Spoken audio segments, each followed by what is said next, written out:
একই সঙ্গে আমরা বাংলাদেশ জাতীয়তাবাদী দলের চেয়ারম্যান জনাব তারেক রহমানের পক্ষ থেকে আজকে এখানে আমরা দলের প্রতিষ্ঠাতা শহীদ প্রেসিডেন্ট জিয়া রহমান বীর উত্তমের মাজারে শ্রদ্ধাঞ্জলি অর্পণ করতে এসেছি।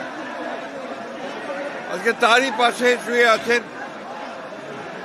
আমাদের আর একজন জন্মা অপরাজেয় নেত্রী, মহিষী নেত্রী, যিনি তার সারাটা জীবন বাংলাদেশের গণতন্ত্র, স্বাধীনতা ও সার্বভৌমত্বের জন্য লড়াই করে তার জীবন উৎসর্গ করেছেন। শহীদ প্রেসিডেন্ট জিয়া রহমান বাংলাদেশের রাজনীতিতে একটি এমন নাম, যে নাম প্রতি মুহূর্তেই স্মরণ করতে হয়, যিনি বাংলাদেশের স্বাধীনতা ঘোষণা করেছিলেন এবং পরবর্তীকালে বাংলাদেশে গণতন্ত্রকে এবং বহুদলীয় গণতন্ত্রকে তিনি পুরো প্রবর্তন করেছিলেন। সংবাদপত্রের স্বাধীনতা নিশ্চিত করেছিলেন, বিচার বিভাগের স্বাধীনতাকে নিশ্চিত করেছিলেন এবং অর্থনীতিতে একটা বটমলেস বাস্কেটের অভিত হওয়া বাংলাদেশকে সমৃদ্ধির অর্থনীতিতে পরিণত করেছিল। শহীদ প্রেসিডেন্ট জিয়া রহমানকে সেই জন্যে আমরা বাংলাদেশের মানুষ প্রতি বছর স্মরণ করি।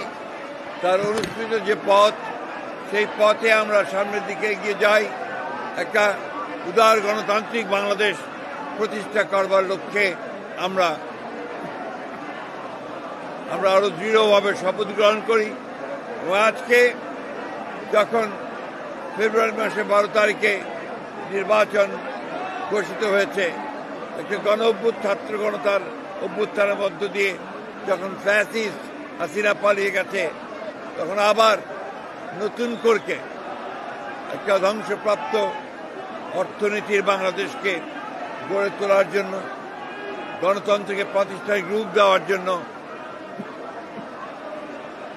আমরা আজকে এখানে শপথ নিয়েছি। এবং এই শপথের মধ্য দিয়ে বাংলাদেশ জাতীয়তাবাদী দল এবং সমস্ত অঙ্গ সংগঠন বাংলাদেশে শহীদ জিয়ার যে আদর্শ, সেই আদর্শকে এখানে বাস্তবায়িত করবে, এই শপথ আমরা আজকে এখানে নিয়েছি। আমরা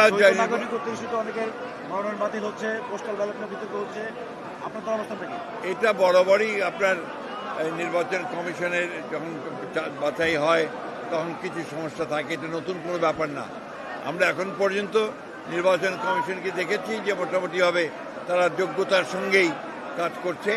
আমাদের যে সমস্যাগুলো একটা আমরা মনে করেছি, সেগুলো আমরা গতকাল তার সামনে তুলে ধরেছি এবং আমরা বিশ্বাস করি যে নির্বাচন কমিশন যোগ্যতার সঙ্গেই এই নির্বাচন পরিচালনা করতে সক্ষম হবে।